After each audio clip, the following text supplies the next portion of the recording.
अथ षष्ठोऽध्यायः प्रथमखंड। आरुणिका अपने पुत्र श्वेतकेतु के प्रति उपदेश। श्वेतकेतु आरुण्यम आस इत्यादि मंत्र से आरंभ करने वाले अध्याय का संबंध इस प्रकार है। ऊपर यह कहा जा चुका है कि ये सब निश्चय ब्रह्म ही है तथा उसी से उत्पन्न हुआ है, उसी में लीन होने वाला है और उसी में चेष्टा कर रहा है। अब ये बतलाना है कि यह जगत किस प्रकार उससे उत्पन्न होता है, कैसे उसी में लीन होता है और किस तरह उसी इसके द्वारा चेष्टा कर रहा है। अभी अभी ये बताया गया है कि एक विद्वान के भोजन करने पर सारा संसार तृप्त हो जाता है। ऐसा संपूर्ण भूतों में स्थित आत्मा का एकत्व होने पर ही हो सकता है, आत्मा का भेद होने पर नहीं हो सकता। उसका एकत्व किस प्रकार है, उसी के लिए यह छठा अध्याय आरंभ किया जाता है। यहाँ जो पिता और पुत्र की आख्यायिका है वह इस विद्या का सारतमत्व प्रदर्शित करने के लिए है। अरुण का सुप्रसिद्ध पौत्र श्वेतकेतु था। उससे पिता ने कहा, हे श्वेतकेतु, तू ब्रह्मचर्य वास कर, क्योंकि हे सौम्य, हमारे कुल में उत्पन्न हुआ कोई पुरुष अध्ययन न करके ब्रह्मबंधु सा नहीं होता। श्वेतकेतु ऐसे नाम वाला ये निपात एति का घोतक है। अरुण का पौत्र था। उस पुत्र से पिता अरुणी ने उसे योग्य विद्या का पात्र जानकर और उसके उपनयन संस्कार के समय का अतिक्रम होता देखकर कहा, ये श्वेतकेतु, तू हमारे कुल के अनुरूप गुरु के पास जाकर ब्रह्मचर्य वास कर। हे सौम्य, ये उचित नहीं है कि हमारे कुल में उत्पन्न होकर कोई अध्ययन न करके ब्रह्म बंधु सा हो जाए। जो ब्राह्मणों को अपना बंधु बना बतलाया है, किंतु स्वयं ब्राह्मणों का आचरण नहीं करता, उसे ब्रह्म बंधु कहते हैं। इस प्रसंग से ऐसा अनुमान होता है कि उसका पिता घर से बाहर जाने वाला है। इससे गुणवान होने पर भी वह स्वयं पुत्र का उपनयन नहीं करेगा। वह श्वेतकेतु 12 वर्ष की अवस्था में उपनयन कराकर 24 वर्ष का होने पर संपूर्ण वेदों का अध्ययन कर अपने को बड़ा बुद्धिमान और व्याख्यायिका करने वाला मानते हुए उदंड भाव से घर लौटा। उससे पिता ने कहा, है सौम्य, तू जो ऐसा महामता पंडित तब्द और अविनीत है, सो क्या तूने वह आदेश पूछा है? पिता के कहने पर वह श्वेतकेतु 12 वर्ष की अवस्था में गुरु के समीप जाकर जब तक कि 24 वर्ष का हुआ तब तक संपूर्ण वेदों का अध्ययन कर और उसका अर्थ समझकर महामना, जिसका मन महान यथार्थ गंभीर हो, यानी जिसका मन अपने को दूसरे के समान न समझने वाला हो, उसे महामना कहते हैं। अनुचान मानी, अपने को बड़ा प्रवक्ता मानने वाला, अर्थात जो ऐसे स्वभाव वाला हो, उसे अनुचान मानी कहते हो। और स्तब्ध अविनीत स्वभाव होकर घर लौटा उस अपने पुत्र को इस प्रकार का यथार्थ अपने से विपरीत स्वभाव वाला उद्दंड और अभिमानी हुआ देखकर उस समय सद्धर्म की प्रवृत्ति करने की इच्छा से पिता ने कहा, हे श्वेतकेतु, तू जो ऐसा महामना, अनुचानमानी और स्तब्ध हो रहा है, सो तुझे अपने उपाध्याय से ऐसी क्या विशेषता प्राप्त हो गई? क्या तूने वह उपदेश पूछा है? जिसका उपदेश किया जाता है उसे आदेश कहते हैं। इससे यह सिद्ध होता है कि ब्रह्म केवल शास्त्र और गुरु के उपदेश से ही ज्ञेय है, अथवा जिसके द्वारा परब्रह्म का उपदेश किया जाए उसे आदेश कहते हैं। सो क्या तूने वह आचार्य से पूछा है?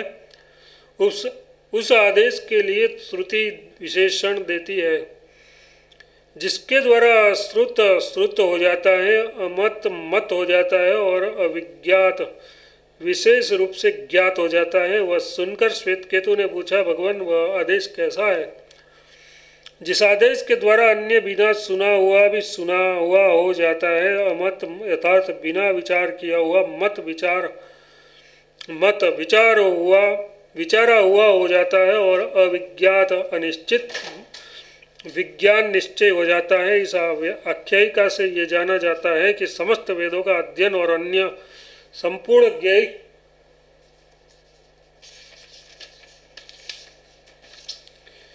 संपूर्ण ज्ञेय पदार्थों का ज्ञान प्राप्त करने पर भी जब तक पुरुष आत्म तत्व को नहीं जानता तब तक अकृतार्थ ही रहता है। इस विचित्र प्रश्न को सुनकर श्वेतकेतु ने ये सोचते हुए कि ये प्रसिद्ध बात कैसे हो सकती है कि अन्य वस्तु के ज्ञात से अन्य समस्त पदार्थों का भी ज्ञात हो जाए, कहा, हे भगवान, वह आदेश कैसा किस प्रकार का है? पिता, वह आदेश जिस प्रकार है सो सुन।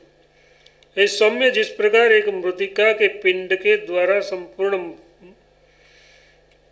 मृण्मय पदार्थों का ज्ञान हो जाता है कि विकार केवल प्राणी के आश्रयभूत नाम वाला है, सत्य तो केवल मृतिका ही है। इस सौम्य लोक में जिस प्रकार कमंडलू और घट आदि के कारणभूत एक मुक्त पिंड के जान लिए जाने पर ही उसका विकार जात संपूर्ण मुन्मय यथार्थ मृतिका का कार्य समूह ज्ञान जान लिया जाता है। शंका, मृतिका के पिंड रूप कारण का ज्ञान होने पर अन्य कार्य वर्ग का ज्ञान कैसे हो सकता है?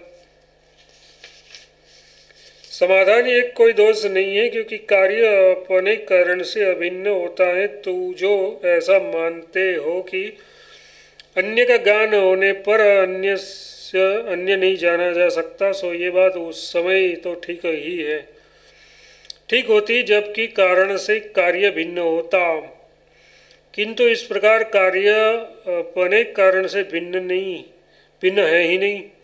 शंका, तो फिर लोकों में ऐसा क्यों कहा जाता है कि ये कारण है और ये इसका विकार है? समाधान, सुनो, ये वागारंभण यथार्थ वाणी पर ही अवलंबित है। कौन?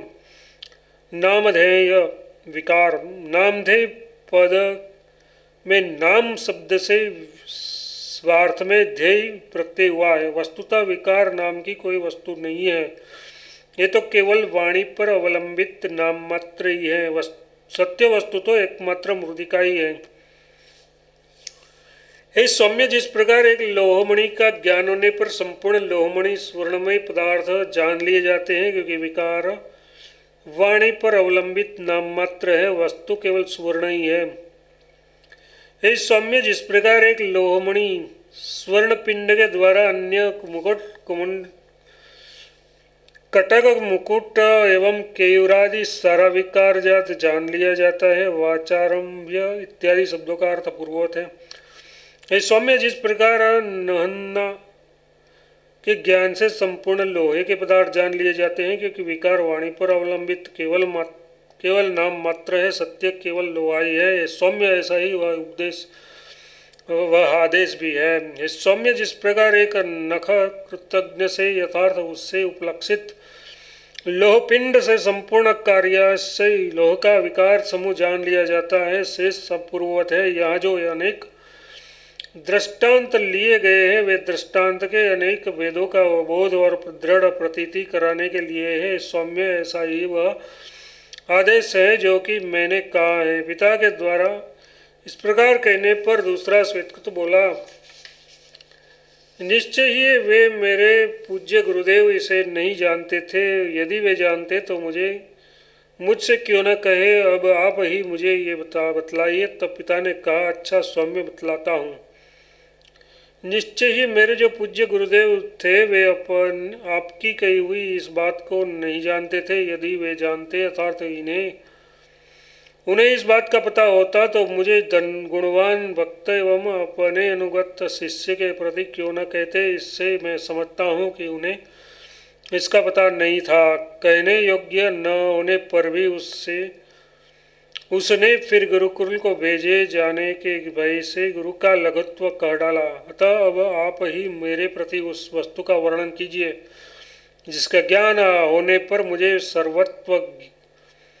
सर्वज्ञत्व प्राप्त हो जाए। इस प्रकार कहे जाने पर पिता ने कहा, सौम्य, अच्छा ऐसा ही हो। इति छांदोपनिषद षष्ठाध्याय प्रथम खंड भाष्यम संपूर्णम। द्वितीय खंड अन्य पक्ष के खंडन पूर्वक जगत की सद्रूपता का समर्थन।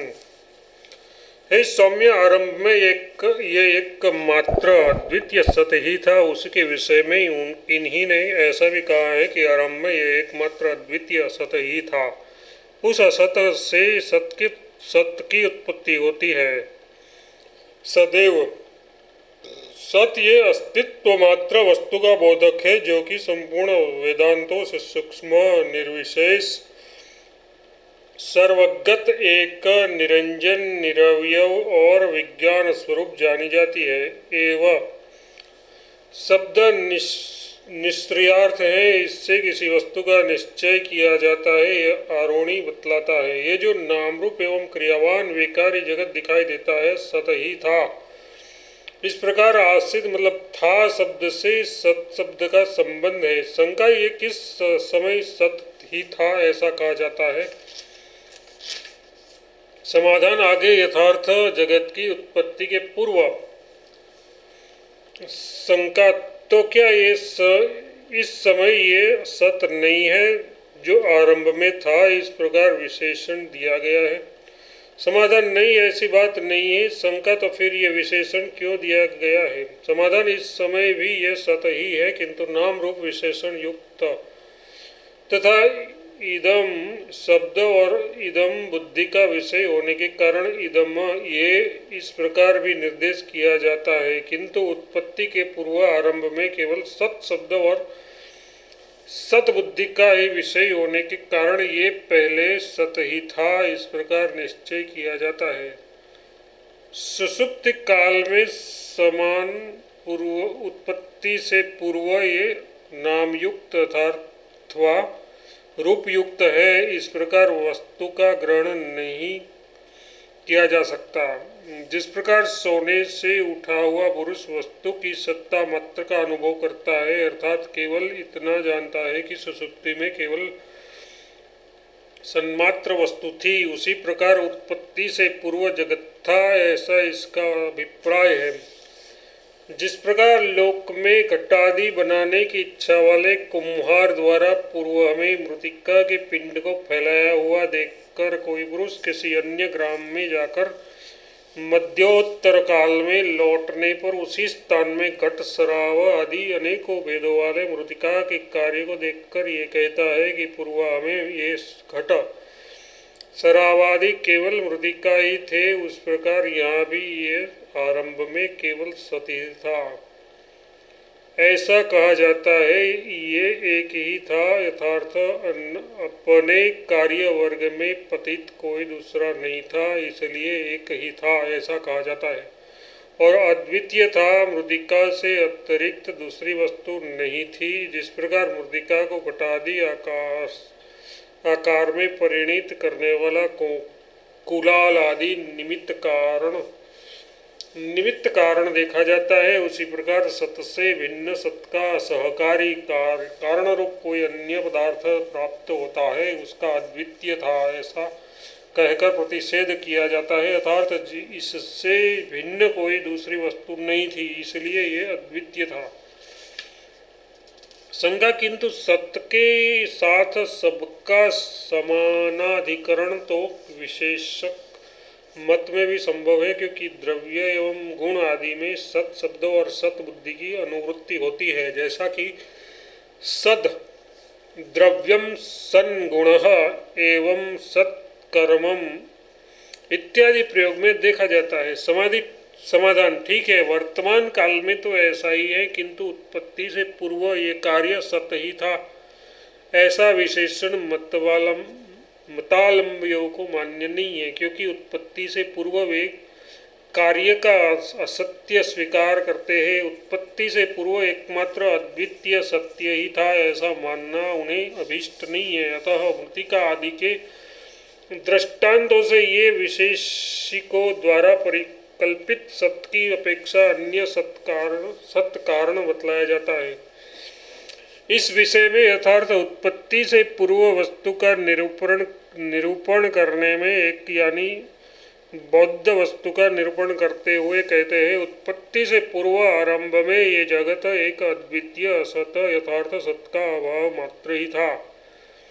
बौद्ध लोग उत्पत्ति से पूर्व सत के अभाव मात्र को ही तत्व मानते हैं। वे सत की विरोधिनी कोई अन्य वस्तु नहीं मानते, जैसा कि न्योयिकों का मत है कि गृहीत होने वाली यथाभूत वस्तु और उससे विपरीत तत्व ये क्रमशः सत और असत है। शंका: यदि वैनाशिक उत्पत्ति से पूर्व सत का अभाव मात्र ही मानते हैं तो उत्पत्ति से पूर्व ये एकमात्र अद्वितीय असत ही था, ऐसा कह कर वे उसका काल संबंध, संख्या संबंध और अद्वितीयत्व कैसे निरूपण करते हैं?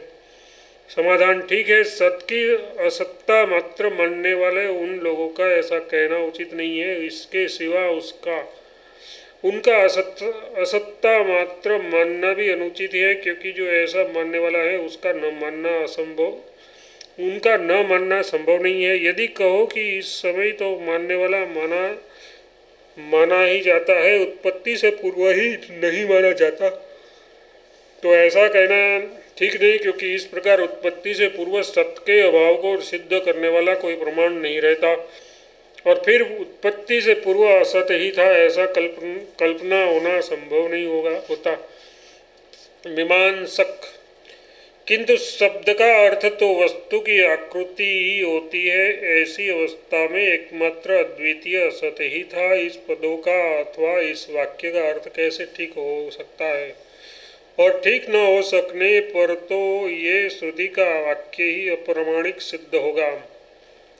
सिद्धांत कहता है यहाँ ये दोष नहीं आता, क्योंकि ये वाक्य केवल सत को ग्रहण करने की निवृत्ति करने मात्र में ही तात्पर्य रखता है। सत ये शब्द तो सत की आकृति का वाचक है ही। एकमात्र अद्वितीय ये दोनों शब्द सत शब्द के साथ समाधिकरण से युक्त है। इसी प्रकार इदम और आसित शब्द भी समाधिकरण है। ऐसी अवस्था में सत वाक्य में प्रयोग किया हुआ नज सद वाक्य को ही अवलंबन करके एकमात्र अद्वितीय सत ही था। ऐसी सद वाक्यार्थ संबंधिनी बुद्धि को जिस प्रकार की घोड़े पर चढ़ा हुआ पुरुष घोड़े का ही आश्रय लेकर उसे उसके उन्मुख विषयों से फेर देता है, उसी प्रकार सद वाक्यों के अर्थ से निवृत्त कर देता है। ये वह सत्य के अभाव का ही निरूपण नहीं करता, अतः पुरुष के विपरीत ग्रहण की निवृत्ति के लिए ही ये असत ही था इत्यादि वाक्यों का प्रयोग किया गया है। विपरीत ग्रहण को दिखलाकर ही उससे निवृत्त करना संभव है। इस प्रकार असत आदि वाक्य सार्थक होने के कारण उसका श्रुतत्व और प्रामाण्य सिद्ध ही है, अतः उसमें कोई दोष नहीं है। उस सर्वाभाव रूप असत से सत्य यथार्थ विद्यमान कार्यजात उत्पन्न हुआ। मूल में सज्जायत के स्थान में सत्य अजायत ऐसा होना चाहिए था। सो जायत इस क्रियापद में अटक का अभाव विवेदिक है। इस प्रकार ये विपरीत ग्रहण रूप महावैनाशिक का पक्ष दिखलाकर वह आरुणी उसका प्रतिषेध करता है। किंतु हे सौम्य, ऐसा कैसे हो सकता है भला? असत से सत की उत्पत्ति कैसे हो सकती है? अतः हे सौम्य, आरंभ में ये एकमात्र अद्वितीय सत ही था ऐसा आरुणी ने कहा। किंतु हे सौम्य, ऐसा किस प्रकार प्रमाण से हो सकता है? अर्थात असत से सत उत्पन्न हो, ऐसा कैसे हो सकता है? तात्पर्य है कि ऐसा होना किसी भी प्रमाण से संभव नहीं है तथा वे लोग जो ये मानते हैं कि बीज का नाश होने पर अभाव ही से अंकुर उत्पन्न होता देखा गया है, वह भी उसके ही सिद्धांत के विरुद्ध है। किस प्रकार विरुद्ध है? बीज के आकार से युक्त जो बीज के अवयव है उसकी अनुवृत्ति अंकुर में भी होती है। अंकुर के उत्पन्न होने पर उसका नाश नहीं हो जाता, तथा जो बीजाकार का संतान है उसे तो वैनाशिक भी बीज के अवयवों से भिन्न कोई वस्तु नहीं मानते, जिसका कि अंकुर की उत्पत्ति होने पर नाश हो। यदि कहो कि बीजावयव से व्यतिरिक्त वह वास्तविक स्वरूप से है तो वह उसकी ही मान्यता के विरुद्ध होगा। यदि कहो कि संवृत्ति मतलब लौकिक व्यवहार द्वारा माना गया बीज संस्थान का रूप नष्ट होता है, तो ये बतलाओ कि ये संवृत्ति क्या चीज है, ये भाव है या अभाव। यदि अभाव है तो अभाव से भाव की उत्पत्ति होने में कोई दृष्टांत नहीं है, अतः अभाव रूप संवृत्ति बीज की सत्ता की साधिका नहीं हो सकती। और यदि भाव है तो भी अभाव से अंकुर की उत्पत्ति होना सिद्ध नहीं होता, क्योंकि अंकुर की उत्पत्ति तो बीज के अवयव से ही होती है। और यदि ऐसा माने कि अवयव का भी नाश हो जाता है तो ऐसा कहना ठीक नहीं, क्योंकि ये दोष अवयवी के समान ही उसके अवयवों में भी है। जिस प्रकार वैनाशिकों के मत में बीज संस्थान रूप अवयवी नहीं है, उसी प्रकार अवयव भी नहीं है, अतः उसका नाश होना संभव नहीं है। बीजावयव के भी सूक्ष्म अवयव होने चाहिए और उन अवयवों के भी दूसरे सूक्ष्मतर अवयव होने चाहिए। इस प्रकार प्रसंग की अनिवृत्ति मतलब अनवस्था दोष होने के कारण सर्वत्र नाश होना संभव नहीं है, तथा सर्वत्र सद्बुद्धि की अनुवृत्ति होने के कारण सत्व की निवृत्ति नहीं होगी। इस प्रकार सद्दादियों की मानी हुई सत्य से सत की उत्पत्ति ही सिद्ध होगी। असत से सत की उत्पत्ति होने में असदृशता के पास कोई दृष्टांत भी नहीं है। सदादस्यों के मत में मृतिका के पिंड से घट की उत्पत्ति होती देखी गई है, क्योंकि उसकी सत्ता के रहते हुए घट की भी सत्ता है और उसका अभाव होने पर घट का भी अभाव हो जाता। यदि अभाव से ही घट की उत्पत्ति होती तो घट बनाने की इच्छा वाले कोई मृतिका का पिंड लेने की आवश्यकता न होती, तथा घटादि में अभाव शब्द और अभाव बुद्धि की अनुवृत्ति का भी प्रसंग उपस्थित होता। किंतु ऐसा नहीं, इसलिए असत से सत की उत्पत्ति नहीं हो सकती। इसके सिवा वे लोग जो ऐसा कहते हैं कि मृतिका बुद्धि घट बुद्धि का निमित्त है, अतः मद बुद्धि ही घट बुद्धि का कारण कही जाती है, वस्तुतः मृतिका अथवा घट कुछ भी नहीं है। इसके अनुसार भी विद्यमान मद बुद्धि ही विद्यमान घट बुद्धि का कारण है, अतः असत से सत की उत्पत्ति सिद्ध नहीं होती। यदि कहो कि मद बुद्धि तथा घट बुद्धि का निमित्त और नैमित्तिक रूप से अनंतर